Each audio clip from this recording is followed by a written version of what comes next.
Welcome back to the Flex Diet Podcast. I'm your host, Dr. Mike T. Nelson.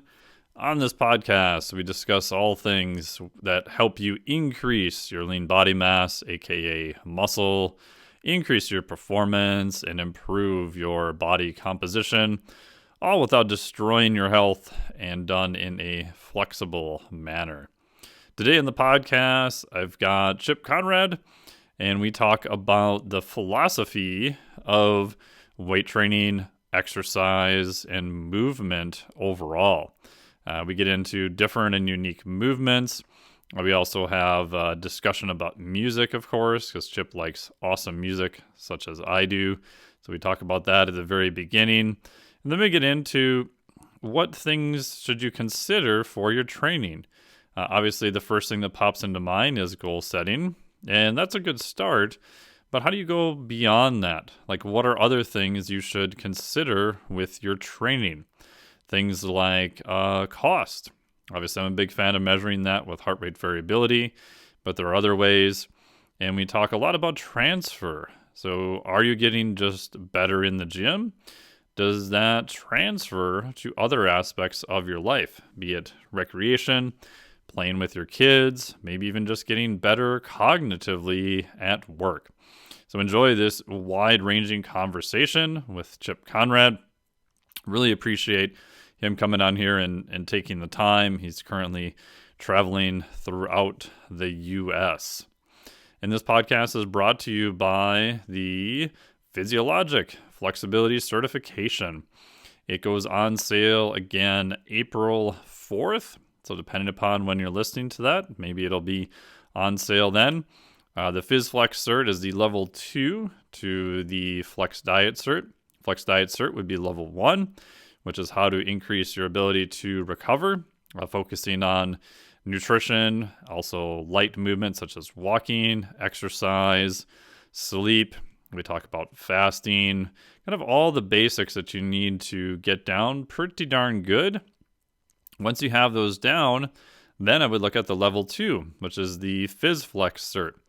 This includes interventions such as cold water immersion or just cold water in general, heat such as sauna, low-intensity aerobic work, also high-intensity interval training, breathing techniques, things you can do to increase your performance, think better cognitively. And I also do a pretty deep dive into fuel systems, everything on glucose to a ketogenic diet, including a very deep dive into ketones themselves. This is all wrapped up in a framework that shows you how to use these things and when you should use them. A lot of what I've seen out there has some very good information within those areas, but I wasn't able to find a complete system of how do all these things fit together. And that is done via something called homeostasis. That temperature, we maintain 98.6 degrees, but we can get better via adaptation in hot environments. We can get better via adaptation to cold environments. We're not necessarily looking to change our core body temperature, but we can expand our capacity in each one of these areas. 1 would be temperature, 2 would be pH, 3 would be your fuel systems, and 4th would be oxygen and carbon dioxide. Those are all the main leverage points that the system is set up on. And if you get better and expand your capacity in each one of those areas, I believe that's going to make you a lot more robust and resilient, increase your ability to recover, and just generally make you a lot harder to kill. The nice part is, for most of them, you don't have to spend a ton of time in each area because for a lot of people, they're going to be relatively novel. And I cover ways to use technology and also no tech options. So for each one of those, there's options that you can do that don't require any technology. So you don't need to spend, thousands of dollars and get a sauna. If you've got one, great. There's also no tech options there. It opens April 4th, and it'll be open for 1 week until midnight, April 11th, 2022. So if you want to enroll in the Physiologic Flexibility Cert, go to physiologicflexibility.com. If you're listening to it outside of the time of April 4th through the 11th, you can still get on the wait list for the next time that it opens up. So enjoy this wide-ranging conversation from music to philosophy of training, old-time strongman lifts, and much more with Chip Conrad. Cool. Welcome to the Flex Diet Podcast. I'm here with Chip Conrad. How's it going, man? It's going well. How are you? Doing good. We just off air here had a little chat about music, which we'll stick at the end of the show if anyone is interested. All good stuff. You said you just got to see Gary Newman, which was the last band you saw before the shutdown, and then saw him again. Yeah, they bookended COVID for me. I had the same thing with August Burns Red. So last time I saw them was, I think, almost 3 years ago. And then I saw them the other day it was August Burns Red with Light the Torch, which is Howard Jones, and then Kill Switch Engage. And it was phenomenal. It was amazing. Like the performance by August Burns Red is probably one of the best performances I've seen from them. The sound wasn't the greatest. The mix was a little weird, but there wasn't anything they had to do about it per se. And then Kill Switch Engage was amazing. Adam Durkowitz, who's obviously the guitarist, is so funny just to see the antic he pulls out on stage. And so like at the start of the second song, he's like, "Hey, this looks like a brand new club." Everyone's like, "Yeah." He's like, "We're here to take a huge sonic shit on your brand new club." And Howard Jones came out, did a couple songs with them too, which for people listening, obviously the former singer from Kill Switch Engage, kind of an intermediate in between. So yeah, it was amazing. It was awesome to see. Now, have they put anything out new recently? I haven't heard much from them. Kill Switch. They did. Oh God, I lost track because of COVID. It seems like all the albums got lost in a time warp. It was a year or 2 years ago, Atonement. Yeah. And it's really good. Like the first 3 tracks are still kind of my favorite on it. But yeah, Jesse Leach did an awesome job on all the vocals, and live it was really good. It was interesting to go back to live music after almost 3 years, which is by far the longest period of time I've ever not been to a show by far. Yeah. So it's also good for the artists to actually start to make money again too, which has got to be incredibly hard on them during the time off. Yeah, I mean, these days I can't with Spotify and all that stuff. I can't imagine album sales are making anybody money these days. So it's got to be the live shows. Yeah, I mean, the only thing I've heard from people working in the industry is that if you own all the rights to everything and you're kind of doing it on your own, you may make some money from streaming. Yeah. If you don't, I mean, you could have like millions of streams and you're still probably not even making enough to make a living. Yeah. So most bands make most money now off of, merch and other stuff they've got going on, which if you can't tour, it's a lot harder to sell merch too. So yeah, exactly. What was the quote I saw recently? If you see a small band on tour, go buy the t-shirt because that means they're going to eat mac and cheese tonight or something like that. Yeah, that's pretty true. I saw Sepultura the other night, which was amazing. I got one of their shirts for $15 and I was like, why is this shirt over half price of the other ones? And he's like, oh, because we printed them for the tour in 2020 for their Quadra album. And they put all the dates and everything on the back. They had everything ready to go. And then the tour obviously just got shut down. So they were just, they've got all this merch that they're just trying to sell. I'm like, yeah, I'll buy a shirt for $15. Here's a $5 tip. Oh, it was great. Nice. That'd be fun. I got to see Sepultura. That'd be fun. It was good. Like I saw them first 4 or 5 years ago. And that was the first time I saw Derek Green on vocals, which he's been doing. I think he's been with the band for like 10 years now, but I always think of, Max as the main guy for years. Right. And that was kind of, I was like hesitant. I was like, I don't know, but I'm like, it's Sepultura. I'll go. And I was like, holy crap. He was amazing. He did a phenomenal job. And yeah, this time, same thing. He broke his ankle. So he was up there with a little bit of an air cast on it, but like the bass player, the guitarist, their drummer is just fanatical. Like he went bananas, like the whole set, like almost no stops. It was fun to see. Yeah, so we already divulged into more music. Yeah, I know. I'm going to get sucked in. So, hey, let's let's talk about something else. Hey. Because I was just thinking the new Bloodywood album. Have you heard the new Bloodywood album? That's good. That's And very good. there's like little Sepultura shout outs on there. Like you can hear these little riffs and you're like, I see what you're doing. Yeah. One of the cool things I did in the pandemic was it's these kind of small things, kind of similarly related to training too, where you do something and you're like, that really didn't cost me that much money. Why didn't I do that so much sooner? Mm-hmm. And I bought a subscription to XM radio, so Sirius. And I had it when I worked for a medical device company for a while. I would get the rental car and I tried to get the one that had the Sirius XM in it. And a couple of times I drove when I was in South Padre, I took a flight down there. And so I got a car. I was so excited when they had the XM radio because I could listen to Liquid Metal as I was going out kiteboarding. Mm-hmm. And then I realized I just kind of forgot about it. And then later I was like, I should probably check into that again. I was like, it's not even that expensive. And lo and behold, I found out our car has a stereo that you can get satellite radio.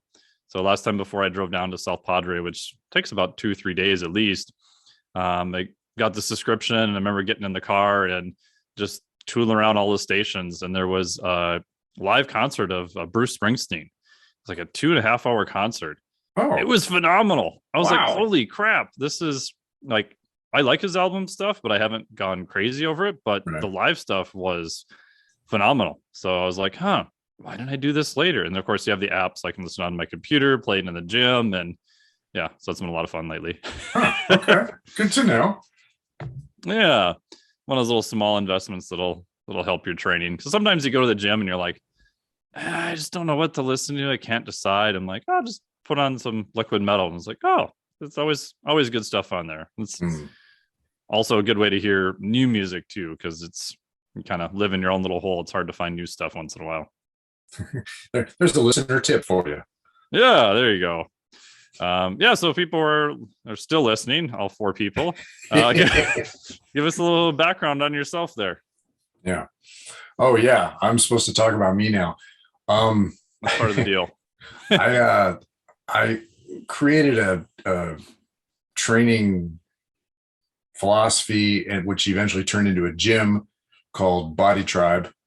And that was, I started the Body Tribe concept about 24 years ago. And then I opened my gym. Well, now it would be 19 years ago. And then right as the pandemic hit, I realized this isn't going to work. And so I decided I'm going to leave the gym and then just sort of travel the country.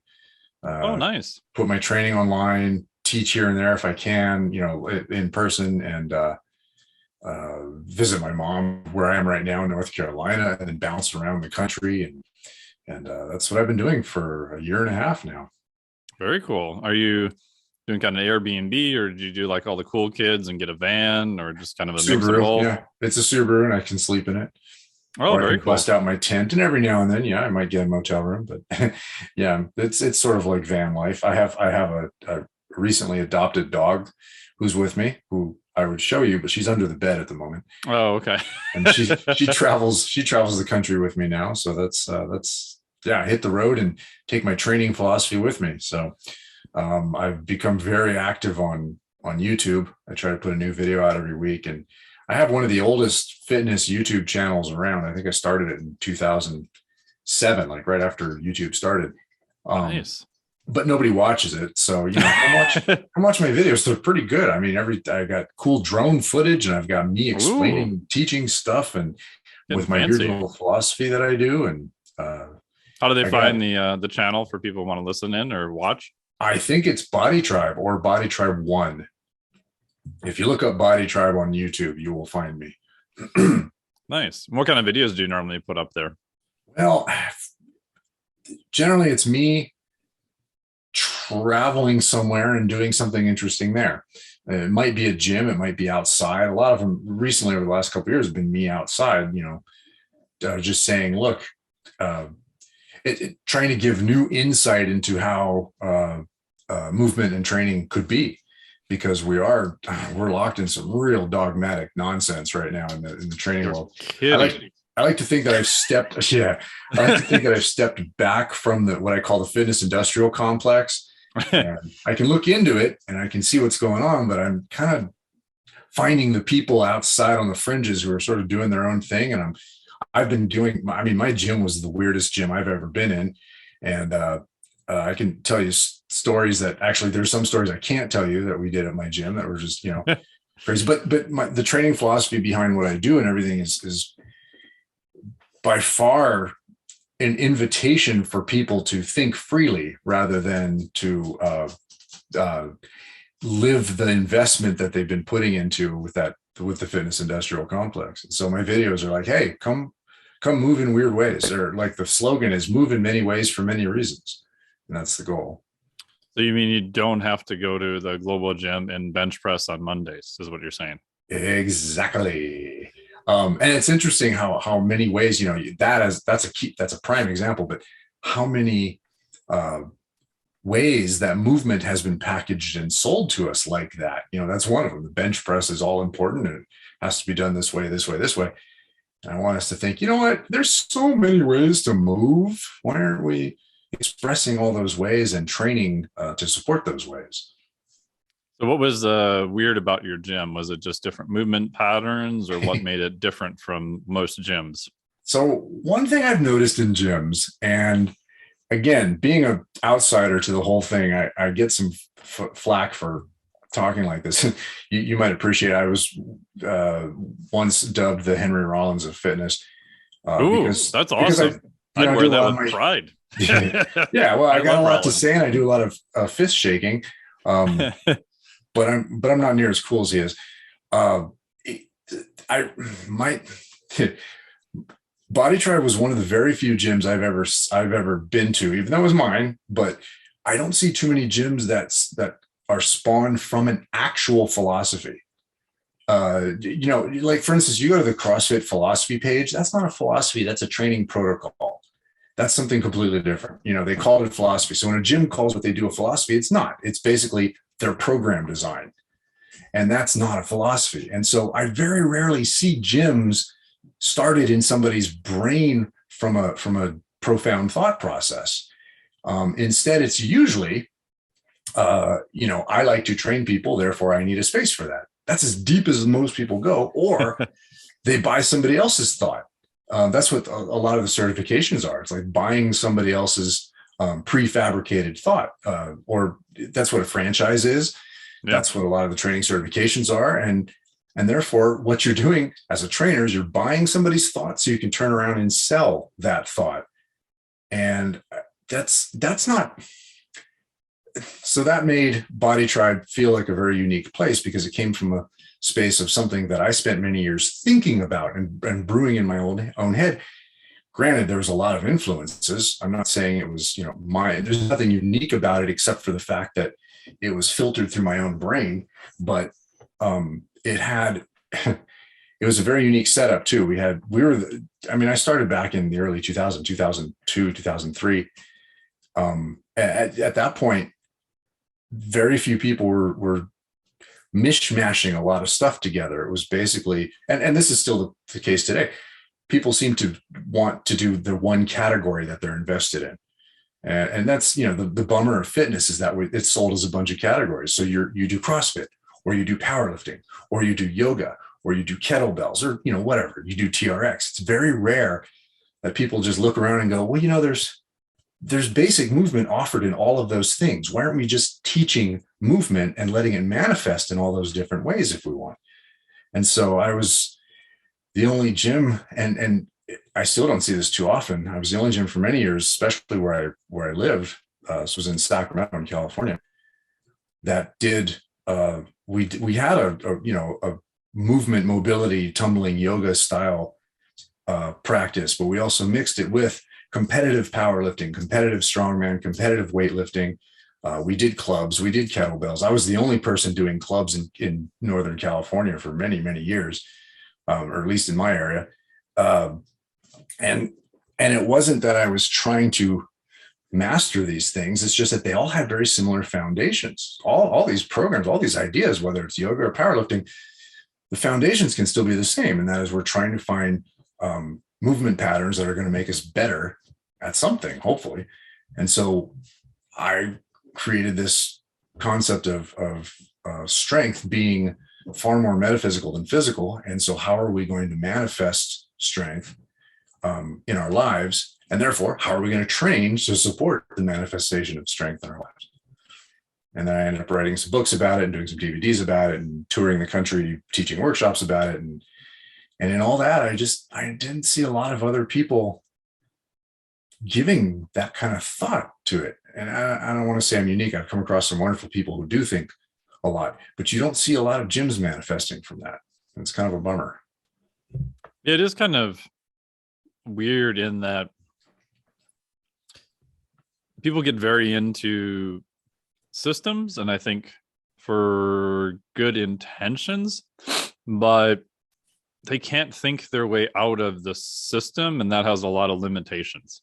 Yeah. And so for example, I'll pick on kettlebells because I did RKC early on, learned from Pavel, was assistant for a couple of years, and it was cool. Like I learned a lot of stuff. It was a great community. It was awesome. The downside I saw and why I left was that there was a lot of broken people who kept showing up. And after a while, I'm like, maybe there's some aspects that are great. I like kettlebells. I think they're a lot of fun. They're definitely a useful tool. But do I really need to create maximal tension with a light kettlebell as a form of training? If I want more tension, why don't I just use a heavier kettlebell? Like I get it if you don't have one, but when you have one, it should be like appropriate tension, not maximal tension, right? So there's some stuff like just on the basic philosophy that was things I didn't agree with. And then when I kind of played around with it, I didn't feel so good. And then I started seeing more people get kind of injured, even when they were very injured, like trying to explain to them that maybe you shouldn't have maximal tension and grit your teeth together and contract your maximal hand when you're trying to press a 16 kg as a grown man, right? You just pick a heavier kettlebell. I think your life will be better. But even just something like that simple for a lot of people are like, oh my God, that's heresy. What do you can't say that. That's not part of the system. That's not what Pavel's teaching, And so it was this weird thing where I think a lot of, I'm just not just ripping on them, but a lot of systems fall into this where the people following it are like, oh, but you're going against what they're saying. I'm like, it's just a tool, like learn what you can, apply what you want, test it for yourself, see what works, and move on. If you want to keep parts of it, great. If you don't, great. I agree that the reason I left and wasn't teaching is because I disagreed on some of the principles, and I said, I'm just not teaching those. So therefore that's part of the system. So I'm out, which, okay, fine, whatever. I get it. But that's just not unique to kettlebells. That's powerlifting, CrossFit, whatever. Like every single system is almost like that, which is, it's always weird to me. Well, what's interesting is there's a human condition of investment. And so if we invest in something, we kind of have to go all in, otherwise, and create this cognitive dissonance in our brain to support it. Otherwise, we're going to feel like we're letting somebody down. I don't know. There's this weird concept that the more time and energy and money we put into something, the more we have to believe it. Yeah, it's almost like a sunk cost fallacy thing too. It's just that you've invested so much time and effort into it, and I've done this with other multiple systems too, and just was going to teach for them and just walked away because I like a lot of stuff is good, but man, some of the culture was scaring me because people wanted to do the most complicated thing known to man to impress other trainers, and not the person who needed the result in front. I'm like, dude, just start with the simplest thing. If the simple thing gets the result, then that's easier, that's better, but that doesn't look good to your peers. And it was just some of the cultures got weird, and so I'm like, guess I'm out of this one now. Well, and that was one of the interesting, the kettlebells were one of the first times I started really noticing that, where the kettlebell communities really kind of took that route that you were talking about. Let's do the advanced stuff and show off to each other. And I was kind of in that boat. I was one of the early kettlebellers, and I was throwing stuff around. And then I realized I'm actually not getting any stronger, nor are my clients. We're just getting better at doing the kettlebells. And so, and I really saw it a lot with clubs and maces. And then you start seeing it with the mobility stuff. And basically it's people taking whatever they've invested in and trying to see what they can squeeze out of it. But it's not actually making them stronger or better. It's just making them better at that particular thing. And to the often detriment of the other things. Yes. I call it the 800-pound squat syndrome. I see so many people chase squat numbers, and yeah, squat's going to help you for a while, but there's a point where the squat's not helping you do anything else except squat more. Mm-hmm. And everything else that the squat was originally helping you with, the explosive power, the whatever whatever benefits you got from the squat, they start falling away as you start working up that squat number. And you can replace the 800-pound squat with anything. I mean, people do that with yoga, where they get so obsessed with it that the other stuff that the yoga was supposed to be helping suddenly is falling to the wayside. And it's a bummer that when we invest in these categories of movement, we're not investing in their empowerment. We end up investing in their limitations, and we're buying their limitations. And so my original gym concept was, you even mentioned it earlier, take what works, or as Bruce Lee said, take what works, discard what doesn't. And there is kind of an underlying foundation to all of them that we can borrow from and create our own thing. And so the Body Tribe template became, let's find what works for us and let's pursue what we want to do. And so my entire program design is centered around skill building and thinking of everything in terms of skills. The squat, for instance, is a skill, but it's a fairly low level skill. It's not something we're going to do on a daily basis unless we're unloaded. An unloaded squat can be a daily skill. People do it all the time, but a loaded squat is not actually a skill we're going to pursue. So what is the benefit of it? Well, it can help bigger skills. So let's look at the squat as a movement, as a lower level skill to help bigger skills. But you have to put programming in place for that to happen. A squat doesn't automatically help these other skills. So when we start looking at skill building, first of all, we stop worrying about anything like aesthetic training, because first of all, you're going to look better when you train well. It kind of happens. Now, if you want to look your best, that's a whole different story. But let's work on being able to do more stuff. And that's the big goal with my training is I want us to get good in the gym so we can get the hell out of the gym and actually have a movement practice. And to me, it's kind of a bummer that a great majority of people who are gym goers, which by the way, is such a small percent of our population anyway. It's Definitely. Only about 15% of the population that's actively involved in purposeful movement. Now you take that percentage and you realize that most of those 15% don't actually have a movement practice beyond the gym. The gym is their movement practice. Well, I always thought the gym was supposed to train us so we could go do other stuff. Now, if I'm just training to get better at the gym, well, that's a sport. That's called CrossFit. But if you are actually training in the gym to be able to leave the gym and have a life that involves more movement, then you really need to look at your training and realize and think about, is it based on skill building, or am I simply following some dogmas that have been in place for many, many years? And I think that's important. And yet I don't hear people talking about skill building a lot. It's all about movements and muscles. That's great. What's it leading to? What's the big plan?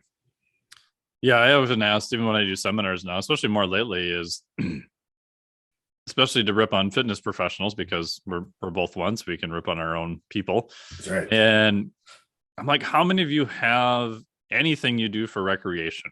Yeah. Like, I don't give a crap what it is. Play ping pong. Like, obviously I'm biased to kiteboarding, surfing, mountain biking, snowboarding, that type of stuff. But I don't care what it is. Golf, pick a sport.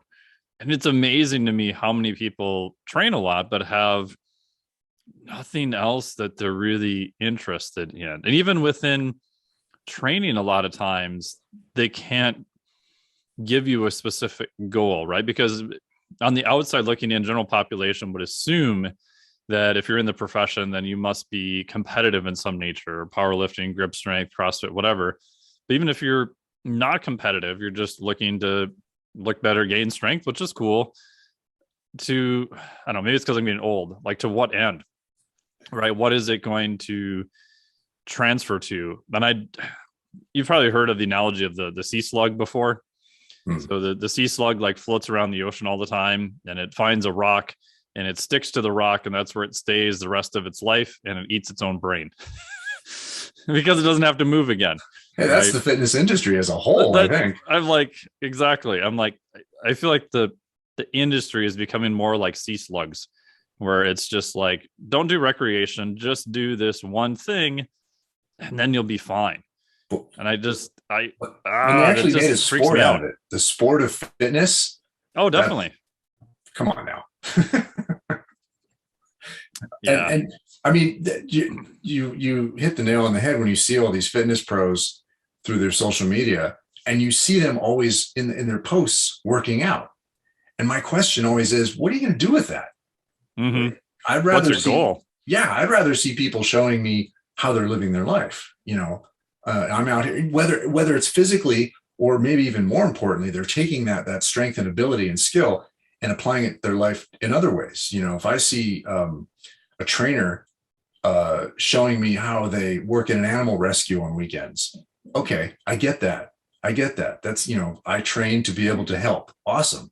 I think that's one of the big purposes. I mean, I talk about purpose all the time in my books and my workshop, and we don't often define what our purpose is. And so if I see people just posting about their workouts all the time, that would be like following a student on Instagram who's always showing you that they're doing the equation, but they're never showing you what the end result of their math actually is.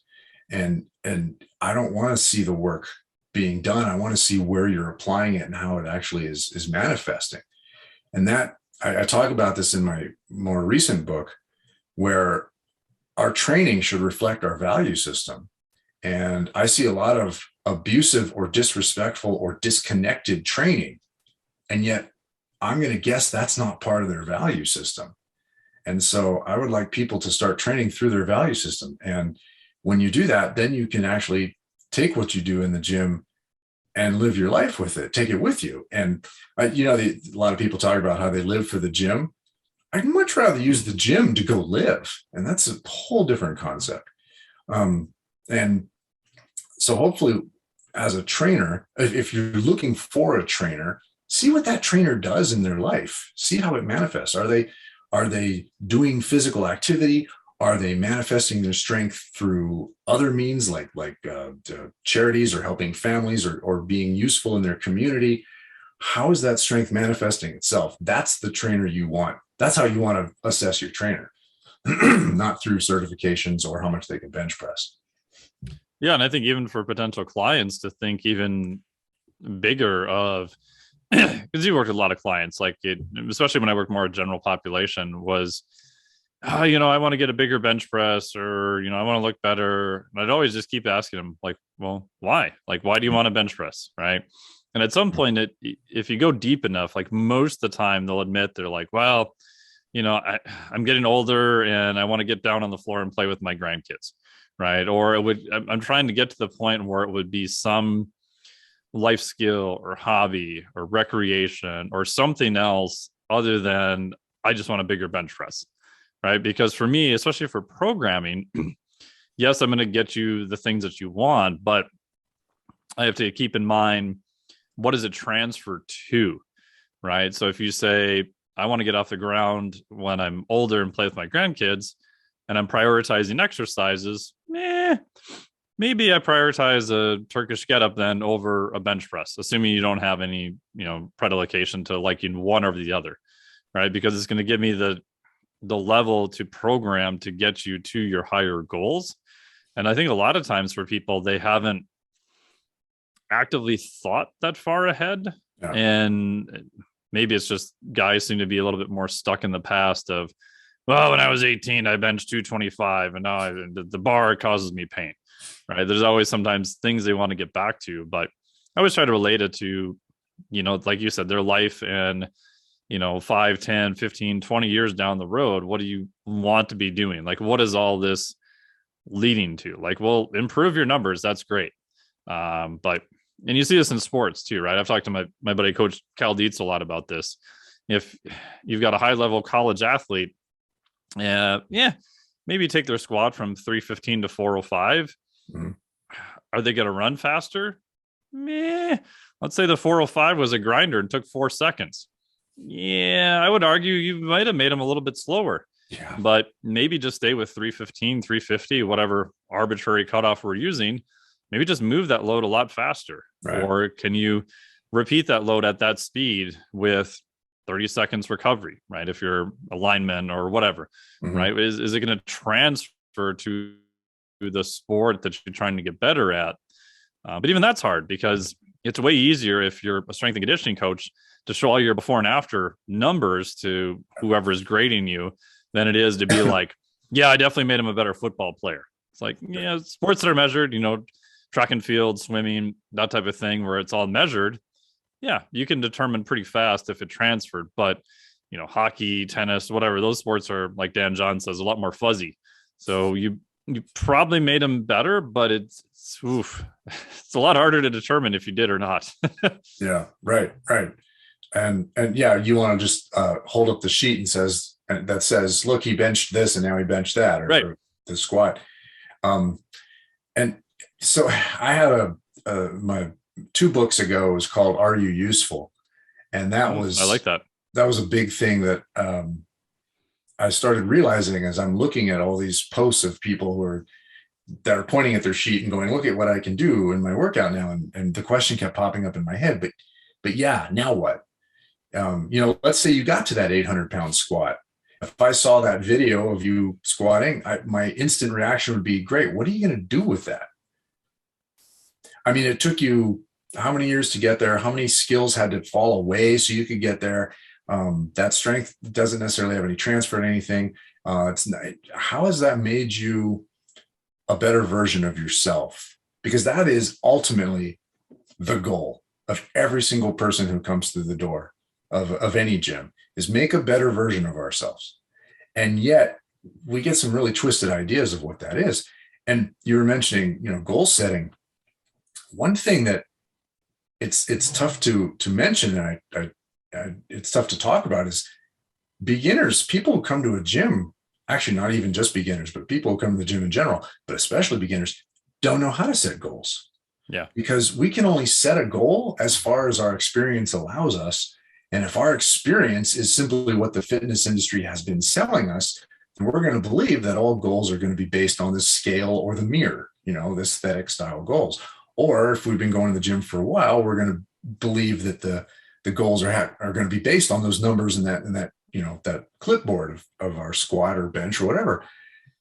And yet those aren't really truly fitness goals or strength goals or whatever. Those aren't necessarily useful goals. So I hate to say this, but if I get a new client, I'm just going to assume they actually don't quite know what their goals are. So one of my big jobs as a trainer is to start introducing them to what possibility is out there as goals. These are things that you can choose. And I'm not necessarily bombarding them with this. I'm just kind of hinting at all these directions of how life can be lived.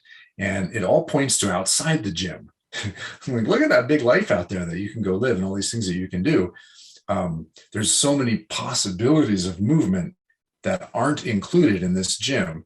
And so what we can do here is give you a foundation to then go explore.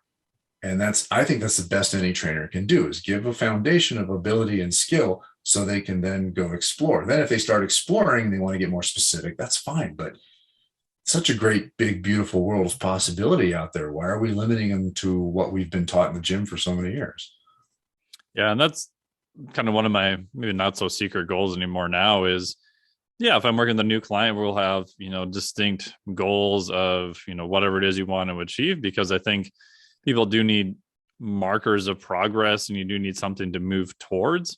But like you said, I get even more excited when shout out to one of my clients, Dr. Rachel, who, started wake surfing this year, started doing a whole bunch of different things that she had never really done before. I was like, oh, that's so awesome. That got me more excited than her hitting PRs in the gym, which was still great.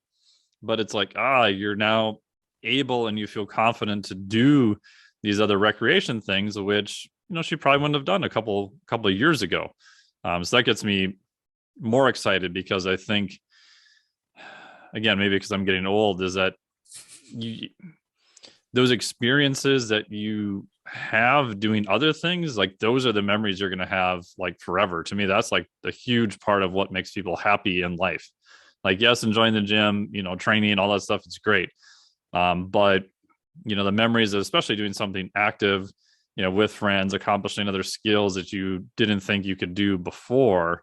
To me, that's like kind of more of like a ultimate purpose that I don't think gets talked about a lot. Everyone kind of intrinsically knows it, but they do kind of assume that, oh, I'm older, I won't be able to do that. And like, even like kiteboarding, people are like, oh, I can't do that. I'm like, anybody can learn. You get your ass handed to you. Yeah, it's probably not a lot of fun to learn. But a buddy of mine learned when he was 71 years old, right? So you can, if you're functional, you can do a lot more things than you think is possible. And as you expand that base, you have that positive transfer to do other things that you didn't think were possible. And it's just kind of like the upward spiral then, instead of the downward or upward ascension instead of the downward spiral, right? Why aren't we more curious? I mean, that's the big thing, that the industry does not promote curiosity. Oh no, that's not good. What are you asking Why questions? Aren't we curious? What are you doing? Why aren't we asking what the hell can we do? Why aren't we looking at the world and going, can I get up on that? Can I go through that? Can I pick that up? Can I go do that? That I want us to see the world from the eyes of an 8-year-old child, because children have that non-judgmental movement approach, where they approach movement sans judgment, just curiosity. It's like, I just want to go try stuff. We can apply the adult system of training a foundation of strength for that, but let's keep that curiosity so we can take that foundation of strength and go do something with it. And like you mentioned, there's this almost belief that it happens automatically. Yeah. But it doesn't. I call it, I give a shout out to South Park in my book, where I talk about the underwear gnomes. Do you remember the underpants gnomes? No. So the underpants gnomes, they stole the underpants. They stole all the kids' underpants. And so the kids followed the underpants gnome to their lair and asked him, why are you stealing the underpants? And they busted out this chart, and it said, step 1, steal underpants. Step 2, step 3, profit. And so everybody asked, well, what's step number 2? And everybody looked around and said, step 3, profit. It was just automatically assumed that somehow step 1 led to step 3. Step 2 is blank. And that's how we treat fitness. It's like we're sold the idea that go to the gym, step 2. Step 3, a better us. A better version of us somehow magically happens. But no one talks about what step number 2 is. And I go into several chapters of it in my book about, what is that step number 2? First of all, I can guarantee you that going to the gym doesn't automatically make you a better person, because I've been in dozens, if not hundreds of gyms and met thousands of people who have done this training stuff. And not all of them are particularly great people or any better than they were when they started. So it doesn't necessarily make you that better version. So it's not automatic. It's not automatic. So what is that step 2? And I think that's an important thing that we need to look at in our own programming and our own training, especially for trainers. What are we doing to actually get people to make a better version of themselves? How is that going to manifest outside of our perimeters and dogma, so that they actually are the best version of themselves that we can get them to? Like you were talking about the client who went kiteboarding. You actually gave them opportunity. How cool is that? You said, I'm going to help you here, and it's going to manifest this way. When we can give people opportunity, that's when we're doing our job, but it doesn't automatically happen. Yeah, I think of it as similar, giving them base skills that also transfer. So like I said, when I'm setting up a program, I'm like, yeah, we'll get you to the thing you said, but I'm also want to make sure that it transfers outside of that. And I'm going to have you measure the cost of doing whatever said thing is too. So you have like your kind of your guardrails. And if the cost starts becoming exponentially high, that's not for me to decide, but I'm going to make you aware of this. And then you have to re-examine if it's going to be worth it or not. Right. So if you use the example of an 800-pound squat, I know some people who squatted 800, and that's cool. It's extremely impressive. It's way more than I'll probably ever squat in my life. However, on a day-to-day basis, would I want their movement patterns and level of pain that it took them to do that? No, I don't like pain at all. I'm kind of a wuss in that category because it limits me doing other things. But I think a lot of times we forget what the cost is to do the thing. And I'm perfectly fine if someone says, I want to squat 800. I don't care if I have to live with a pain out of 8 to 10. This is what I want to do. Cool. If that's what you really, really want to do, okay, that's your choice. But I think a lot of times people say stuff like that, but when it actually starts getting closer, then they start reevaluating. A lot of times we don't ever mention the cost, whether it's heart rate variability, eating food, sleeping, recovery, relationships, time away, all these other things. It's just one of those things that just gets kind of swept under the rug, and it looks better to be just more hardcore and just try harder. Yeah. We're in a strange situation in our world where we don't have the rites of passage that we had 100, 1,000, 2,000, 5,000 years ago. Yeah. That's another human characteristic that I think we need, is somehow we need rites of passage.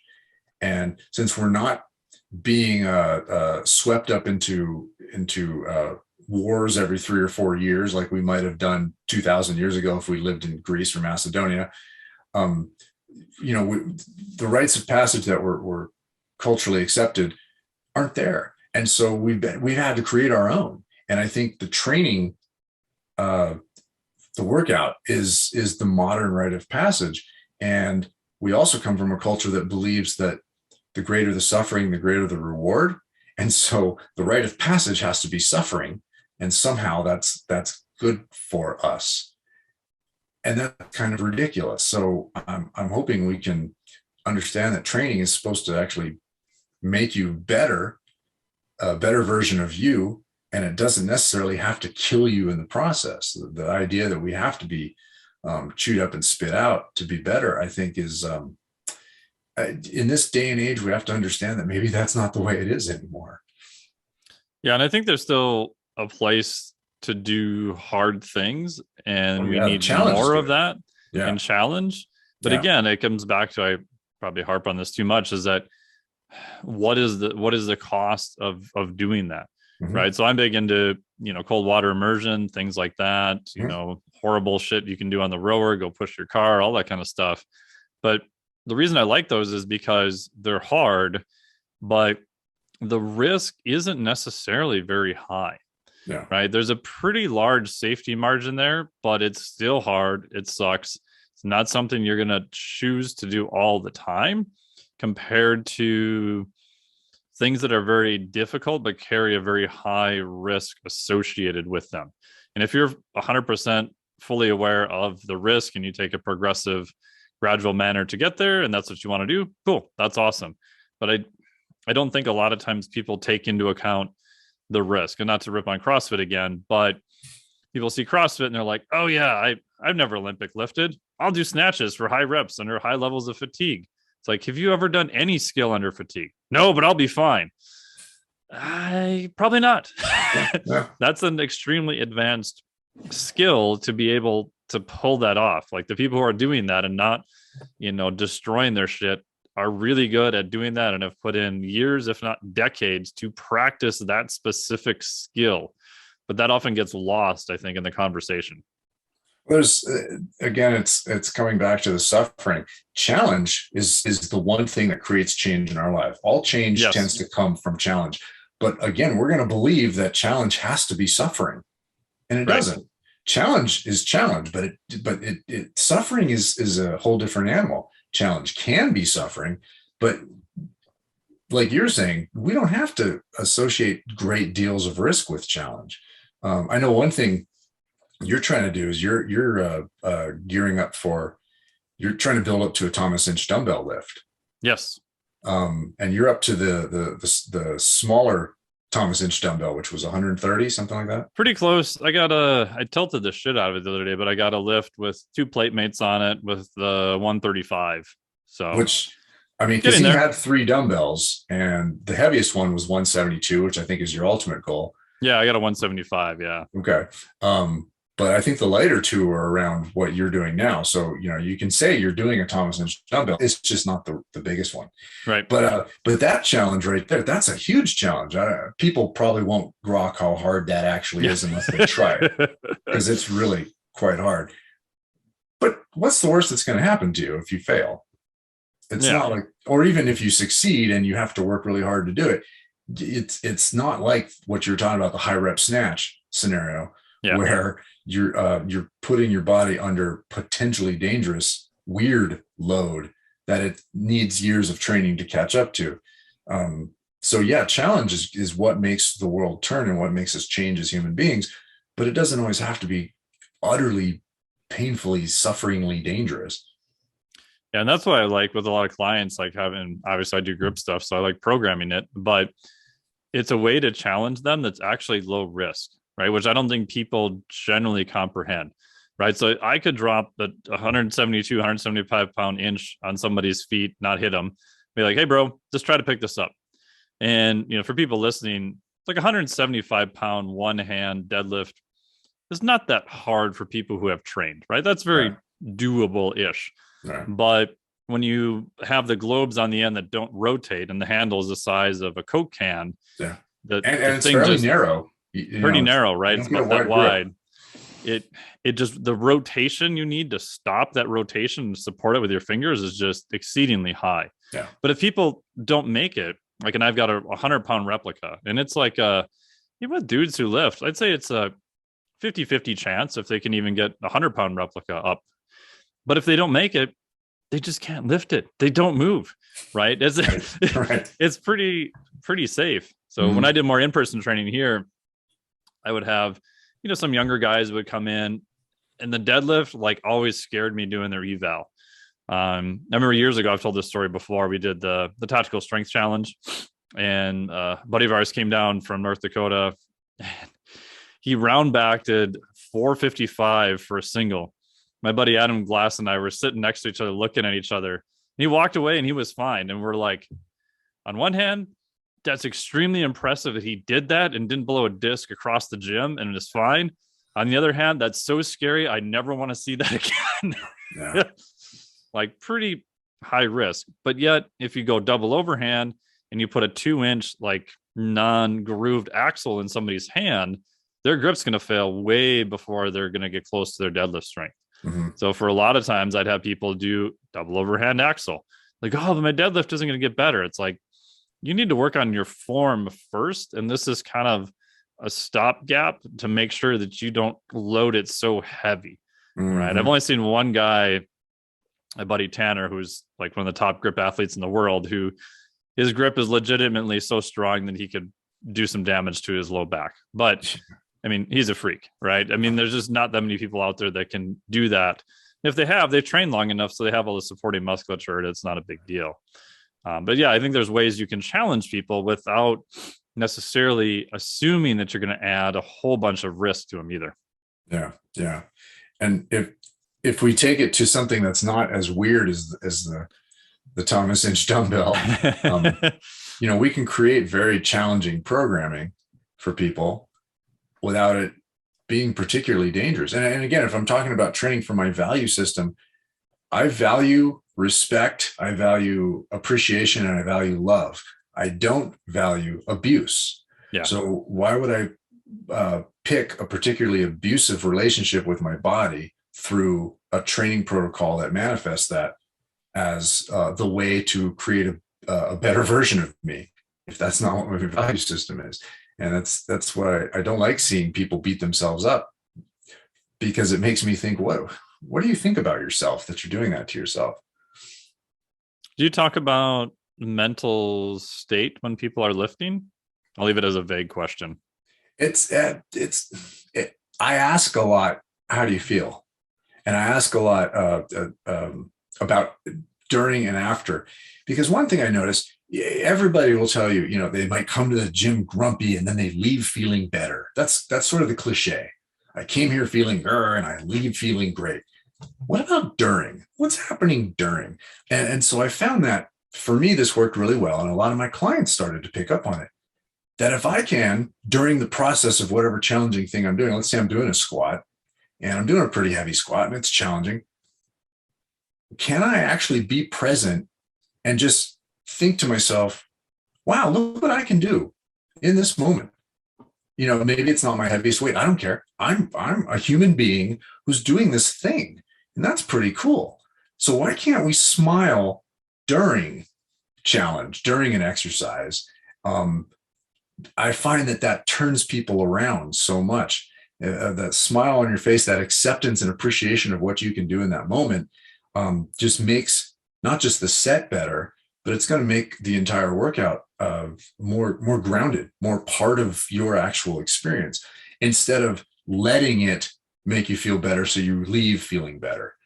I think we can actually be more present and get that mental state where we can appreciate, hey, look at what I can do. This is so cool. And that way we don't defeat ourselves that much. I see a lot of defeatism in the gym. What was the old term where you should on yourself? Yeah. I should do this. I should do that. Don't shit all over yourself. Yeah. Don't shit all over yourself. And I see that a ton in the gym where people think that they're always supposed to be making progress. And what they don't understand is showing up might be all the progress they need that day. And if we can manifest that feeling of, wow, look at what I can do, not what I think I'm supposed to do, or what somebody else's idea of what I'm supposed to do, those charts and everything that say you're supposed to squat double body weight, you're supposed to be able to deadlift 2.5, whatever. If we can bypass all that and just understand in the moment, I do some pretty cool stuff, then I think our whole mental attitude will change. Now, I got to point out though, for some people, and this is totally cool, I get it. Sort of like what music probably is for you and I in many cases, we need what I call the tension release valve or the anger release valve.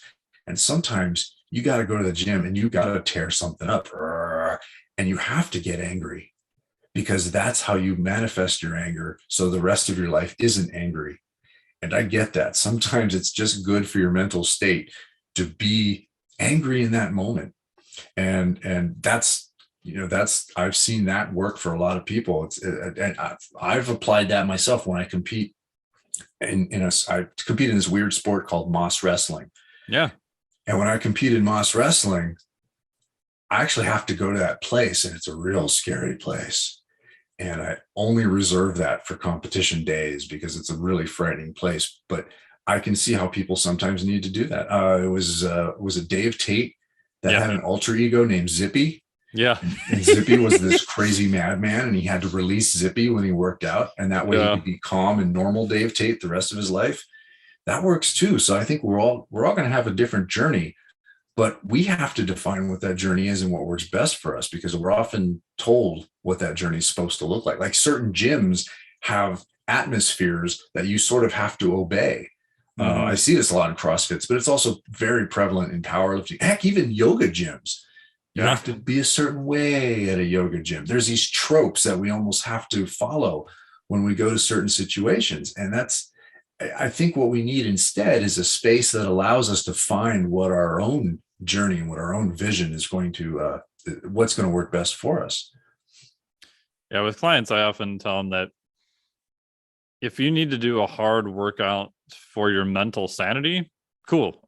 I get it. Right. That's, in terms of a release, that's probably the best place to go. Yeah. But in my head, I'm also thinking, I'm like, could you do that less and less and find other releases? And can you at least be a little bit aware of like we talked about, the risk? Because my fear is, what I've noticed anecdotally is that those people tend to get injured a lot. And I think it's because they're in that state where they're not thinking about the risk. And again, that is a pro and a con, right? I mean, if you're trying to do something very difficult, you don't want to be under a heavy bar thinking, what could go wrong here, right? I mean, that's not the time and place to think about that. But I do want them to be aware of the cost and think, are there other outlets they could use also, or potentially even less risky movements? Right? Maybe get on a rower and do a 2K or a 500 meter. Maybe not pick a heavy back squat. Like battle ropes modify it might a be little a bit. choice. Say again. Maybe you want to do battle ropes at that point instead of the triple body weight deadlift. Right. So that's one thing. But at the same point, I don't want to deter them from doing that, because that is probably way better than a whole list of other things they could do that would take them down very dark, not so good beneficial paths. Yeah. As long as it doesn't perpetuate itself and become another type of abusive loop. Right. That's my fear, is that they'll create some chaos in their life that they can solve in the gym, and that pattern then sort of repeats. Yeah. And then my biggest fear is that if they get injured and they can't lift the way they used to, what do they do then? And I've had that happen to a couple of clients in the past. And one of them scared the shit out of me. Like, I referred the person out to a psychologist. I'm like, you need to talk to someone, because they got so stuck in their own head that they couldn't lift the way they did before and exercise their own demons, that it started becoming a big thing. And again, I'm not saying it's going to happen to everyone. No, but I even had to go through.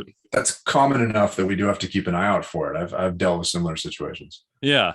And I mean, even transitioning from college to working, like, I had to get used to lifting again, not being stressed out of my mind, right? 'Cause most of my college career was spent lifting, was just the escape to get some movement so that I could feel sane and I could actually concentrate again to get any, homework or anything else done. Mm-hmm. And once that was removed, it was kind of like, oh, this is weird. I don't know what's going on. I'm on my own. Oh no. Yeah. And your point about, I think, a buddy of mine, Frankie Storius, said it was like state before skill. So the one thing I think I did correct when I was training here people more often is that, like you said, my whole goal was that they just leave better than when they came in. Yes, we're going to work on stuff. Yes, you're going to make progress, but I allowed myself the flexibility. So as long as they walked out the door and they felt better, even if they didn't do anything more productive, or we didn't, obey the laws of progressive overload or whatever, right, I knew that they would feel better and they would come back. And a longtime client came over once. He drove like an hour across town in traffic. I trained at my house here. I opened my front door and he just like passes out on my living room floor, curls up in the fetal position. I'm like, dude, like, what? Are you going to throw up on my carpet? Like, what's going on? He's like, oh man, I don't feel good.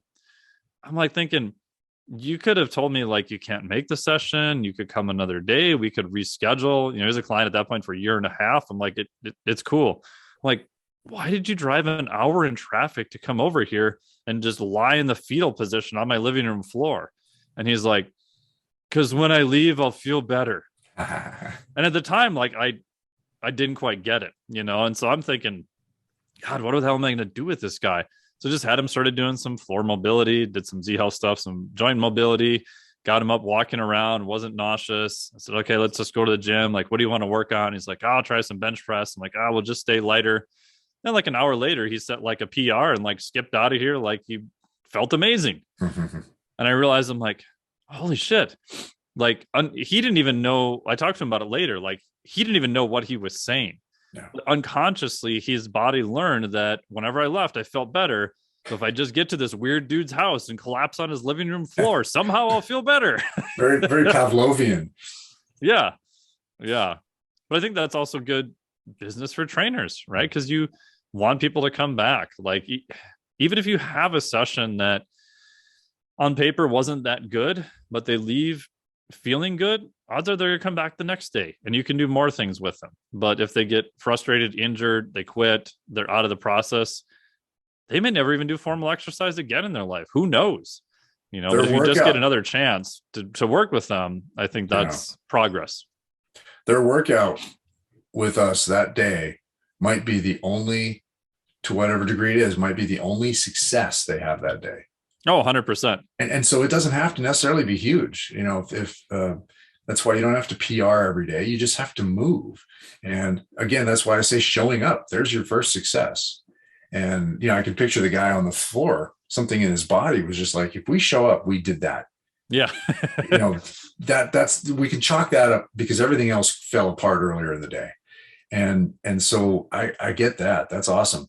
And so after a while of training people for a while, I thought, well, now let's see if we can do this, if we can have them focus more during the workout to see, why they're feeling good and how we can build that appreciation. And maybe that's one of the things they can actually take with them too. So if we can build the presence of, that, like I mentioned, the appreciation, I'm here doing this thing. Look what I can do. I'm hoping they can take that through the door, and in their day-to-day life, they can think, I got up this morning. I showed up that way. I'm doing stuff. I live a life. This is cool. I can appreciate things better. Yeah, my big thing lately is just violent consistency, right? It's like if you look at anyone who's achieved anything, yes, there's raw talent, there's outliers, but if you go to a high enough level, like no one got there without just showing up day in and day out. Yeah. Yes, you have to do, intelligent things, don't get hurt, all that kind of stuff, but you have to show up. And I even think about the example I've used for clients is Oprah. Very public person, obviously has gained weight, lost weight many times in her life, has a whole bunch of money. She can hire someone to be a chef. She could hire someone to walk around to basically do everything for her, but no one can replace her doing the work, lifting the weights, eating the food, whatever, right? And you can substitute in with elite athletes, drugs, whatever, that at the end of the day, it doesn't matter. Like no one is ever going to do the work for you. There's no magical drug that's going to do all the work for you. It's one of those things where you just have to put in the effort day in and day out to see the reward. And there's shorter ways to get there, but there's no way to circumvent that entirely. Yeah. I like to say that the recipe for transformation is three key things: consistency, intensity, and purpose. Yes, I like that. Because consistency and intensity would be the spark that starts the flame. Consistency turns it into a fire, and then purpose directs it. And if you lack any one of those, you might not quite get where you're going. For instance, the big one that people don't talk about is purpose. The transformation is not always a good thing. Sometimes we transform from the good wizard to the dark wizard.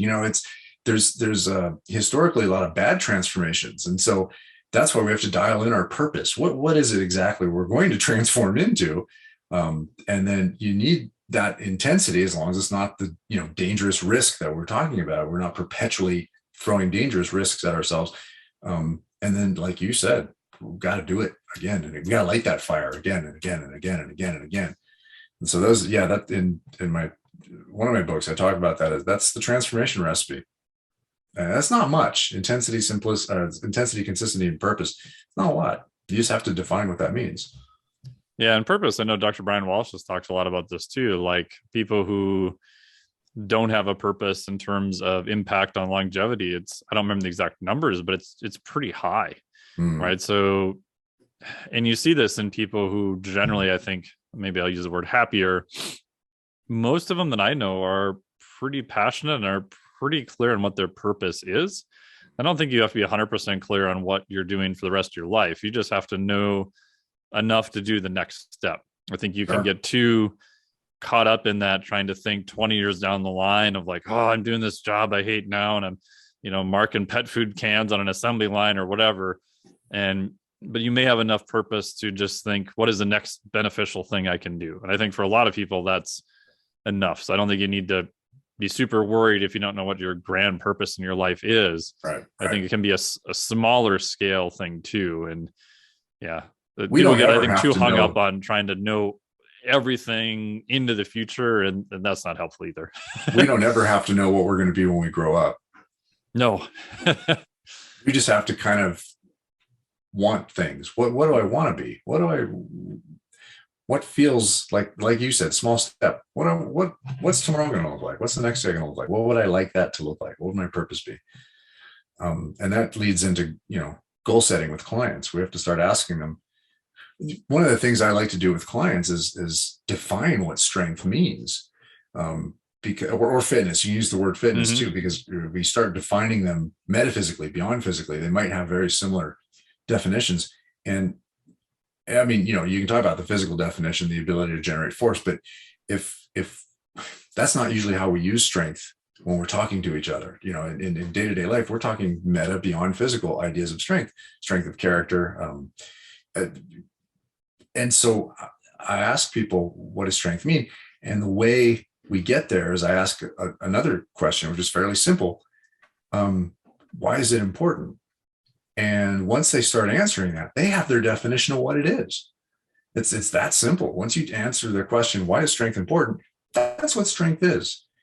And then, oh, look how easy it is to set goals from that place. If I say, if I ask you why is strength important, and you say, like you mentioned earlier, I'd like to be able to play with my kids. That's what strength is. Your ability to be useful and playful with your family. Cool. I know how to train you for that. We got goals now. What exercises and movements and stuff, that's easy to figure out. But when you have that purpose, and then we're going to add the consistency you were talking about, I'll create the intensity. Boom, there's your little recipe for transformation. And you're gonna have your purpose. I think that also gives you sort of top end numbers too. Like I've had this discussion with a buddy, Dr. Tommy Wood and Dr. Ben House, and a bunch of other people of, if my purpose, let's say, is to increase longevity, right? We'll just use that as an example, to live a longer life, to do more things, whatever things you want to do. We know that like lower body strength, muscle mass is part of that, but we don't really know how much is enough, right? If you can deadlift 225, 315, 400, 500, 600, I would guess that once you start hitting 400, you may be on that part of the curve where it just starts to flatten out, right? We see this in all physiologic systems. If you look at something as simple like Ponzer's published stuff on step count and energy burn, once you hit about 15,000 steps, if you go from 15,000 steps to 20,000 steps a day, do you burn more calories? Kind of, but it's pretty damn flat, right? Your body just gets more and more efficient. You don't really burn that many more calories. Now, if you go from, 2,000 to 7,000, yeah, that's a big difference. Yeah. Right. So I think the assumption is always that it must be this linear thing that if I did the 400, then 500 is going to be that much better, and 600 is going to be even better. It's like, you might have enough already, and now your risk starts escalating. And I think it's a different thing if that's what you want to do, right? If you say, like, I want to lift the Thomas Cinch dumbbell. Why do I want to do that? No other reason than I think it'd be fun. Yeah. Like, I don't have any big existential reason. It's not going to transfer that much to my kiteboarding at some point. I probably have enough grip strength for longevity. It's just something that I want to do because I think it's cool. And nothing wrong with that, as long as people understand that that's the reason why you want to do it. That's a good reason. Yeah. Well, that takes us back to the 800-pound squat. To get to the 800-pound squat, it probably lost all of its potential to help you with other things at 400 or 500 pounds. Yeah. You're probably not going to get any stronger at anything else but the squat past that point. Like those extra steps are not really doing anything for you. So what do you have to sacrifice to get there? We mentioned it earlier, everything from other skills to speed to relationships to money, because you're gonna have to eat more food. I mean, all these things. So what does that 800-pound squat mean? And you're talking about the Thomas Inch. Yeah, there's not a lot of sacrifice there. It's not like you're going to make a worse, pained, struggling version of yourself by getting there. But you would with an 800-pound squat. Most of us would with getting to big numbers like that. So we have to really define what the purpose is. Good Lord. Yeah. And as I get older too, I think more about what constraints am I going to put on myself, right? So one of my goals is, to lift the Denny stones. And it's still on my list, but if I'm honest, I've transitioned more to the Thomas Inch dumbbell would be a higher goal. So I spent more time doing that. I think part of it is just for the reasons you outlined. There's less risk. Honestly, if I want to do the Denny's, which I can, Christ, a 140-pound female just did them at the Rogue at the Arnold, which was so crazy to see. I don't think people understand how batshit crazy it is to do that without straps. Yeah. So is it possible? Yeah. But I also know that I don't want to get up to, the highest I ever got to in body weight was close to 250 when I did a couple of novice strongmans, was back in school. I was pretty fat at that time, so I think there's also limits on what I want to do to get there. Right. And I think discussing what those limits of what people want to do to get there is useful, because again, that gives you kind of your guardrails, whether it's performance enhancing drugs, health, body weight, food, like you said, relationships, etc. And I think as the older I get, I'm more in tune with goals that are still difficult, are still a challenge. But, my buddy Adam Glass has been picking up the inch dumbbell for years, and he did it at a body weight of like 210. Right. So for grip stuff, adding a ton of body weight is not necessarily going to transfer to make it better. And if my goal is not to get super fat, then that kind of lines up a little bit better with kind of where I want to be in the future too. So I think taking into account the costs and everything else, somebody else may say, I want to squat 800 pounds and I don't care if I weigh 320 pounds to do it. Cool. Great. Each person has to decide what those limits are. But again, having that discussion around that now versus later is more useful. And that's one thing experienced trainers can do. We can tell you what it's going to take to get there and how much it's going to suck and what you're going to lose in the process. And I mean, my book was called Am I Useful? Well, it's called Are You Useful? And that's the big goal is I want for me personally and how I teach people, if you come to me as a client, chances are that we're going to work towards making you the best version of yourself. And my goal, I say this a lot, I want you to be your best, not the best, because those are two different things. And if I'm going to be useful, if I'm going to be a useful tribe member, then that 800-pound squat is not going to help. It's going to get in the way. It's going to isolate me. It's going to hurt me. It's going to probably lead to choices later that I can't even have. Like one of the things I say a lot is better choices now leads to more choices later. And the opposite of that is true too. Poorer choices now, you have less choices later. So I want people to start realizing what you're choosing to do now is going to dictate how your journey is going to go the rest of your life. So if I want to be useful, my training is going to have to reflect that part of my value system, that 800-pound squat. And again, we can replace 800-pound squat with a bunch of different things. Yeah. The pinnacle of any movement practice might not be where you want to go. You maybe don't want to, free solo that cliff over there. Maybe you don't, maybe doing a one-handed whatever in your yoga class is not going to be the best thing for you because it's going to take ages to get there. Oh, it reminds me of this Saturday Night Live skit. Was it Will Ferrell who was trying to go down on himself in a yoga class? Oh, I didn't see that one. And he stayed in that class, in that very room for months and months and months until he was finally able to do it. His whole life fell apart around him. And yeah, so anyway, there's that where you lose so much to get to that thing. So be the best, be your best, and not necessarily the best. And it's something I like to really drill into people. Yeah, I remember talking to powerlifter AJ Roberts about this a couple of years ago when we were out at dinner in Vegas, and the document on Louis Simmons had just come out, which if people haven't seen it, it's definitely worth watching, I think. And I asked him, I said, hey, aren't you going back to West Side to lift again at some point? And I was just kind of joking because I knew he wasn't. And he kind of looked at me, he goes, oh. He's like, I saw the document come out. I thought about it for a while, but he's like, right now with the family and everything, his wife was sitting across the table and you could see her like just shaking her head. He's like, it's just not possible with where I'm at in my life now. Cause he's like, I know if I did that, like I would be back to where I was before. Right. And he's like, I went there, I did the goal I wanted to do. Yeah. He's like, I probably got closer to paying a high cost than what I realized at the time, but I did the thing I wanted to do. He's like, and I know if I get anywhere close to that environment again, he's like, I can't self-regulate myself to not want to do crazy shit again. So he's like, I just stay away from that entirely. So that was a very wise decision because you could tell he had thought about it and put a lot of thinking into it and knowing that it's just, I can't even start down that path because it's not going to end well.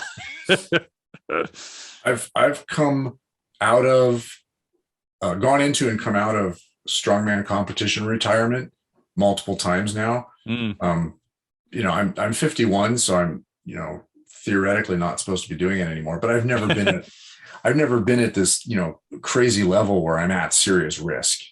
I'm a small guy. I'm 170 pounds. I'm never going to compete heavier than that. I have no desire to. I'm never going to compete at a national level. I've qualified for masters. I've qualified for nationals multiple times. And I'm like, that's a level I don't need to go there because it's Yeah. going to hurt me in the long run. And a couple times I tried to retire from the sport, and then a fun local meet pops back up, and I'm like, I'll go do that one. I got one coming up this weekend. Actually, it's a fundraiser called Relentless Nashville, and it's a fundraiser for Hope Kids, which is an awesome organization. Oh, nice. And so, yeah, a friend of mine, Chad, was putting it on. And he's like, "Do you want to do it?" Yeah, it's within my wheelhouse. I don't have to train super hard for it. I'm not going to sacrifice anything, so I can do that. And that keeps things fun, but that keeps things fun, and it allows me to also be able to do the other things I want. Thankfully that I'm at a level there where I've trained long enough, and I've understood the journey well enough that I can hop into a meet, but also still go climb the trees and do the weird shit I do, and make these videos of me exploring the world that isn't a competition of some sort, and move in many ways for many reasons. It's not just about lifting heavy things. You've got a whole slew of sports that you do, everything from the kite surfing to the mountain biking and everything, and that's the manifestation of your training. Yeah. So if our training can manifest in a layered, joyful, and profound movement practice, then I think ultimately we are a more useful human that way. Whereas if we're doing one thing and we're trying to be the best at that one thing, we've narrowed ourselves down so much that we've actually become, if to use the term, kind of useless. And that's potentially dangerous. Yeah. And I think the environments you decide to play in make a big difference in terms of risk and accepting that. So yeah, I try to reduce as much risk as I can, kiteboarding, following safety, and, all those kind of things, even practicing looking if conditions are not the best or you're not feeling good, of just walking away, which early on was very hard for me because your thought process is like, oh, you're just a big pussy, go out and do it, versus am I scared? Is it unsafe? How far to kind of push that. And I think I've gotten better with that, but I've also gotten better with accepting the risk that, if I'm going to jump 20 feet in the air and something goes wrong, then there's a huge potential that it's going to go really wrong, versus in the gym, which I feel is a more controlled environment where I have very little, freaks things happen, but for me personally, I have very little tolerance of creating any pain or injury in the gym, because to me, that's a controlled environment where I'm the only person affecting it. I don't have outside factors that could change things. So for me, if I catastrophically injured myself in the gym, that's an unacceptable risk to me. But doing other things, mountain biking, whatever, there's, by nature of that sport, there is just more risk. And yes, you want to modify, but I think you also have to be okay with what amount of risk are you going to accept for what you want to do. And again, I think most people starting training, I just see a lot of people get injured in the gym who are not necessarily competitive, and it wasn't in a competition. Yeah. And normally you ask me like, well, why did this happen? Well, I had this pain for like 9 months and I just thought it would go away. Or there's usually some warning sign that they just chose not to pay attention to. And I've done that many, many times in the past myself. So I'm by no means immune to it. But the question I always ask you, when I'll ask you this question too, is that if someone comes in, it's usually typically a guy who's like 22. Do you think you could train them or work with him enough that he would not make many mistakes where he would get injured? Or do you think that it's just almost human nature where you have to make mistakes no matter what anybody else tells you? So I like to think that within the system that I've created, first of all, by the time they come to me, they know what I do. They've seen my videos or they've read my books or whatever, they've been to my workshops, and they know that I want to help them manifest a better relationship with their body. That being said, I also like to think that my training promotes that idea. And, we have that conversation between you and your body. But that being said, I also do like to foster curiosity and exploration. And sometimes if we're not careful, that can manifest in a gym. And so, yeah, you take a 22-year-old, and if they're curious and they want to see what they can do, it might happen in a workout. And so the best I can do is say, look, I'm going to teach you the fundamental basics and you're going to master those. Where you take those, if I'm involved, I'm going to help guide you. If I'm not, you might go crazy. But I'm hoping we can create a scenario where they choose the wiser. But it's really hard to tell a kid that the concept of better choices now leads to more choices later. That's a tough one. And so, yeah, I don't know, because if you put me as a 22-year-old, I was dumb as fuck, and I still am, but without the experience to back it up. So, yeah, that's a tough one. I mean, I've worked with a lot of kids, and I like the fact that I've worked with everything from, teenagers and with people. There's general pop is my jam, because I like to say I work with the misfits. The people don't like the normal gym scenarios. And I've trained a lot of high-level athletes, but generally they're the ones that are disenfranchised as well in some aspects. So I get a lot of the people who would not want to go to a normal gym. And so I like to think that I would present a good path and be a good mentor on their. I like to call myself a movement doula, where I just I help guide the birth of the journey. But 22-year-olds are stupid. I mean, let me rephrase that. Yeah. 22-year-olds can be reckless. Oh, yeah. And so here's hoping.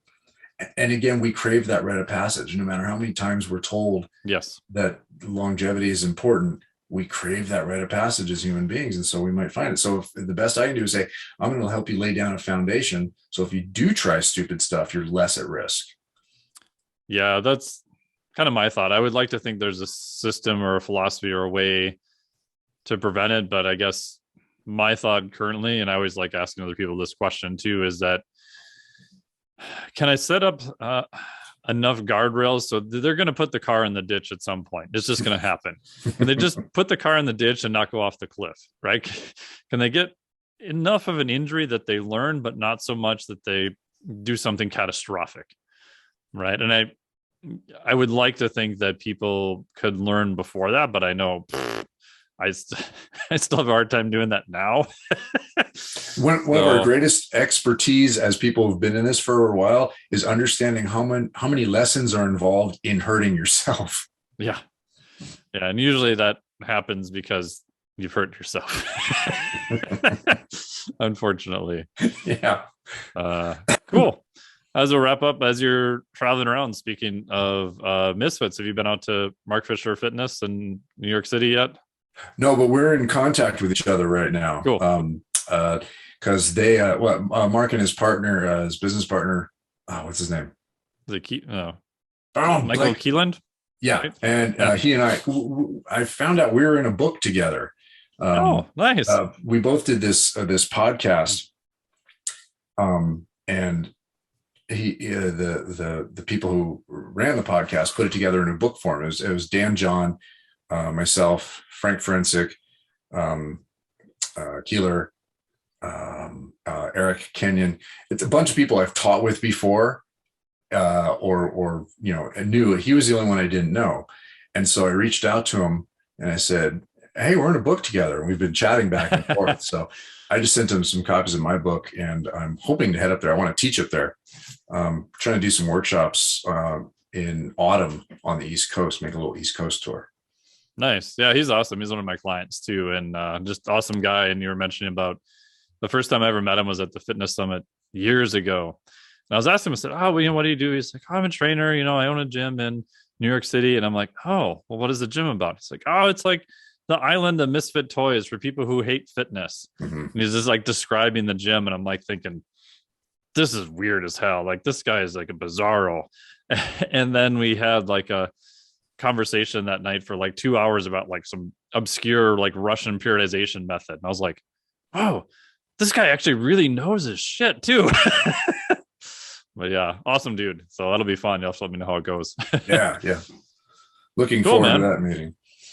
Well, anything else? Where can people find you? Are you traveling up the East Coast now, or where are you off to next? Currently, I'm in North Carolina. I'm heading to Nashville this weekend. Then I go down to, oh, this is fun. I'm going to go down to Alabama, Auburn, Alabama, to talk with the author John Fair, who wrote Hmm.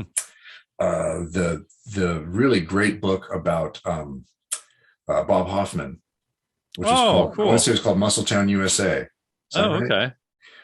Anyway, John and I have known each other for a while because he's a historian that I respect, and I met him through Jan Todd, I believe, Oh, and cool. hung out with him several times at the Arnold's and at the Stark Center and things like that. I just found out he wrote a book about Tommy Kono, and I didn't Tommy know Kono and this. I were friends for the last 10 years of Tommy's life. He Oh, wow. gave workshops at my gyms, and I knew him pretty well, and so. I was looking up, I forget why I was online looking up Tommy Kono, and I came across this new book about Tommy Kono. It's not out yet, but you can pre-order it. And I saw it was written by John, and I'm like, oh my gosh. So I Huh. contacted John. I said, I got to talk to you on film about this. We got to do a little interview. So I'm going to go interview him next week. And then I'm going to go down to Alabama. My buddy Dave Hall runs a gym down there called the Squatchery because he's the Alabama Sasquatch. And I'm going to hang out with him for a while. And then who knows where I go next. Very cool. Speaking real briefly on historical books, I assume you've read Muscle, Smoke, and Mirrors by Randy Oh, Roach. I had an email exchange with Randy for a while. It was Cool. really good. And he's blind. Yeah. Yeah. Yeah. But man, I only skimmed the second and third one in that series, but that first one in that series, the Muscle, Smoke, and Mirrors, so good. In fact, here's the thing, just quick about books. There's 3 books that work really good in order. I can't remember the name of the first one. It's about Bernard McFadden, who started Okay. Physical Culture magazine back in 1899, and it's his history. And then you follow it up with Muscletown, USA, which almost picks up exactly where that one left off. And then you follow it up with Muscle, Smoke, and Mirrors, which gives us great overview of what happened with Hoffman and after Hoffman. If you want to know physical culture history for the last 120 years, you get those 3 series of books, and it's fantastic. Oh, that's awesome. Yeah, I would highly recommend anyone who's into that kind of stuff to read them because but I always am amazed is that there's nothing really that new. Like stuff has been almost all done before, but yet at the same time, you'll still see things or think of things you've never thought of before. Mm-hmm. There's a guy on Instagram you probably know, is it Strongman Archaeology, I think. Mm-hmm. I'll figure out what his actual name is, but he was demoing a Goblet Squat the other day. Mm. So you basically do for people listening, you do like a curl and you hold it with your palms facing and then you squat holding it in that position. And I'm watching it and I'm like going, why have I never seen this before? And I thought I've seen most lifts, so it's this interesting thing of like most things have been done before, but that doesn't mean you still won't find these little gems to just play around with using basic tools again, which again makes it fun. There's a fun example of that. That the history I think is interesting. The Sots press, Yeah. where you press from a squatted position, named after a man named Victor Sots. And I was, because somebody saw him doing it in a training session and wrote about it. And Jim Schmitz, the weightlifting coach, well-known weightlifting coach from California, who trained some of the greatest American weightlifters in the last 40, 50 years. Jim was telling me how there's a good chance that Victor Sots showed everybody that lift to distract them from actually getting strong. he's like Victor probably thought that didn't actually do much for you, but he thought, how can I just make people do something stupid to waste their time? And he did that. Yeah, there's those little things too. Like I heard a rumor, and I don't know if it's true or not. I think it was from Sam Brown at Elite FTS that the Z press or the Zavicus press, where you're flat seated and you're pressing a barbell overhand, that supposedly Zavicus never did it, and he thinks it's like just a stupid lift. Why did you guys name that after me? Right. Yeah. So I always find those little tidbits are fascinating too. So I wanted to figure out, like with the Sots press, if like a big lifter was doing this weird esoteric lift for that reason that he never really did it, but he's just trying to, like psychological warfare. You're just trying to distract all the competition and have them think you're doing this magical thing when it's actually making them worse. Yeah. Apparently that's been known to happen. Yeah. Cool, man. So where do people find out more about you? Thank you for all your time. I really appreciate it. Oh, yeah. I feel like we should be doing this daily. Bodytribe.com is my website where people can join or just read my blog or, buy programs or whatever.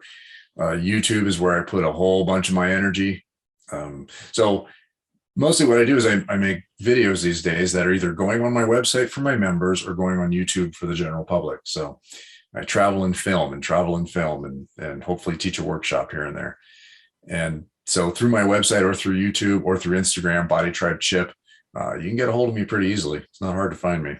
And I love opening dialogues with people. I get an email or two every few days from some random stranger, and I just love communicating. So now through that, I have friends all over the world who aren't necessarily clients or anything like that, just people who reach out, and I really appreciate that.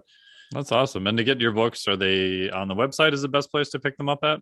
Probably. I think you can also get them on Amazon. I get them. They're just, self-published through lulu.com. So one of the two that are most popular right now is Are You Useful? And More Inclined Towards Adventure is the most recent one. But yeah, I did a DVD with Dan John many, many years ago that's still available. I think you can still download it on Lurie Draper's website. But yeah, I've put a lot of stuff out there, but I think the two books right now are the ones I'm really wanting people to read. Cool. Awesome. Well, thank you so much. I'd highly encourage people to go check those out. I really appreciate our discussion here. And I was thinking the other day, I'm like, I felt like I've talked to you already in the past. And then I was thinking about podcast stuff and I was like, I've never talked to him for more than just a few minutes here and there. So I really appreciate all your time, and this was awesome. And we'll have to have you back on in the future. Maybe we'll talk about some old timey strongman lifts and some pointers and tips for people looking at a little more variety into their training. I have an idea. Next time you're in South Padre, you should go up to Austin and we can meet at the Stark Center. We will be driving through Austin. So let me know next time. I'm there a lot. We go hang out with Jan Todd. Oh, we definitely have to do that for sure. That is on my bucket list for sure. I've done that with Dan John, so now I have to do it with you. Oh, that'd be great. That is on my list. So we'll definitely make it happen at some point. Cool. Thank you so much. Most welcome. Thank you. And thank you so much for listening to the Flex Diet Podcast. Really appreciate it. Big thanks to Chip for all of his time in sharing some of his philosophy with us. I would highly recommend you check out the books that he has published. I like them because they are unique, and he's talking about things that I feel are very important, but as we mentioned in the show, don't really get discussed a lot. So make sure to check out his stuff. And this is brought to you also by the Physiologic Flexibility Cert, which is open April 4th through April 11th, 2022. So if you're listening during that time, go to physiologicflexibility.com for all the information.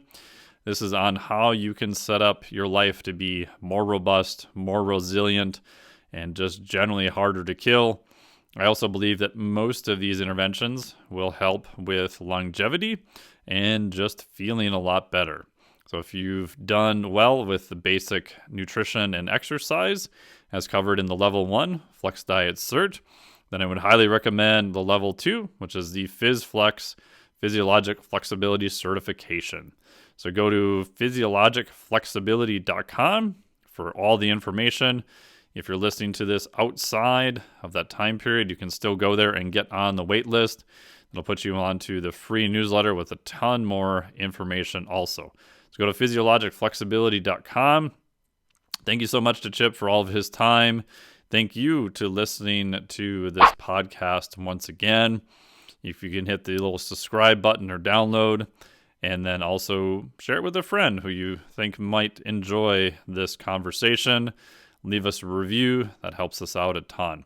So thank you so much for your time and listening. Really appreciate it. Talk to you next week. Yeah, I just wanted to come on here, chat, give a little bit of your background, and yeah, probably chat about some old timey strongman stuff, or just pretty much whatever you wanted to chat about. Which way to put the toilet paper roll? All the important stuff in life. We're gonna end up talking about music, I'm sure. Oh yeah, I got my Sepultura shirt on today, so Very cool. This yeah. is my I Speak Machine shirt. Oh, I can quite see it. She is a woman who she opened for Gary Newman. Oh wow. She's got kind of a if Nina Hagen or Grace Jones used more 808 kind of Oh, groove. interesting. Yeah. How long ago was that, or is this recent? That was just a week or two ago. Oh, I didn't even know Gary Newman was touring again. Yeah. How was it?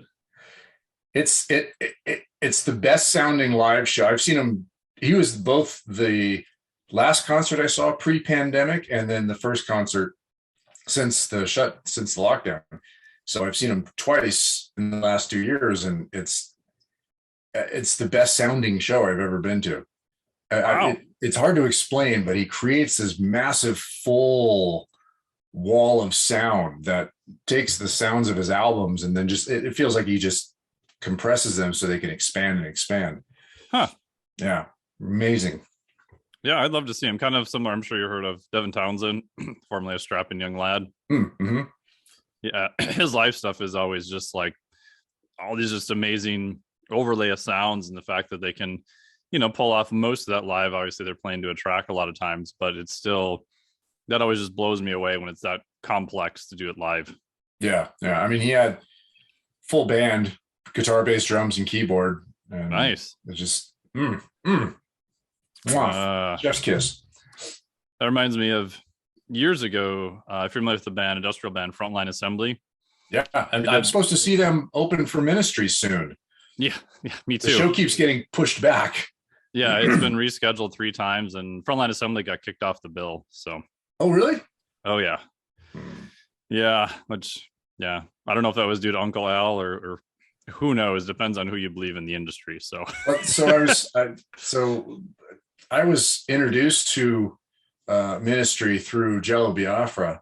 And later, the next time I saw Jello, I said, "Yeah, I'm seeing Frontline Assembly open for him." And he said, "Oh, I don't even think he likes them." So maybe he did a song with them. I don't know what happened since, but maybe they fell out. Yeah, I don't know. That tour has been rescheduled so many times, and I think it's still going on in Minnesota, though I haven't heard anything. It's supposed to be on in April, and I'm going to be gone. I believe COC, Corrosion of Conformity, is touring with them now, who I love COC. I saw him live years ago, and it was freaking amazing, but it's not industrial. I wouldn't say that's like a big industrial package tour. No. I mean, if you were to pick a metal band, I'd say Voivod would be a better fit or somebody like that. But that's still not okay. I mean, there's so many other choices, but yeah. I mean, I saw Frontline Assembly on their Live Wired tour, which they did the DVD for like years ago. The rumor was, and I think it's true, they did everything live on there, like all the samples. Like, they had 2 or 3 keyboard players, like all live guitars, all live drums. It was amazing. Skinny Puppy pulls off a good live show that way. They do a lot of this stuff live. Yeah. Have you seen them, I assume? A couple times. Yeah, I saw them years ago, and it's so funny to see people who have never really seen them before and didn't really know what their live show was about, and see them just kind of freaking out halfway through the set, not knowing what was really going on stage. Yeah. I think that's their point. See, I knew it would devolve into a conversation about music. I know. And I think Skinny Puppy is still doing newer music, aren't they? I know they had an album out, 4 years ago now, maybe. So yeah. And so they're, just a quick aside, their producer has a YouTube channel, which is really cool. He talks about producing industrial music, but even if you're not into the production side, he's still so enthusiastic, and he shows all these cool things that he does with the songs, and you're like, oh, that's fun. Who's the producer? I should know, but I don't. I'll send you the link. Yeah. Oops, you cut out there for a sec. Hello. I can't hear you. I muted. Sorry. Oh, you're back. Brushing hair off my keyboard. Yeah. I mean, I remember back when I was a DJ in college, I remember playing the Skinny Puppy, was it the Rabies album on vinyl, like back, God, early 90s, you know? Yeah. Oh, the good old days. The good old days back in the day. What else are we supposed to talk about today? I don't know. I'll just do a short little pause and we'll just start going. We already started anyway. We'll just stick this at the end for people who want to geek out on music.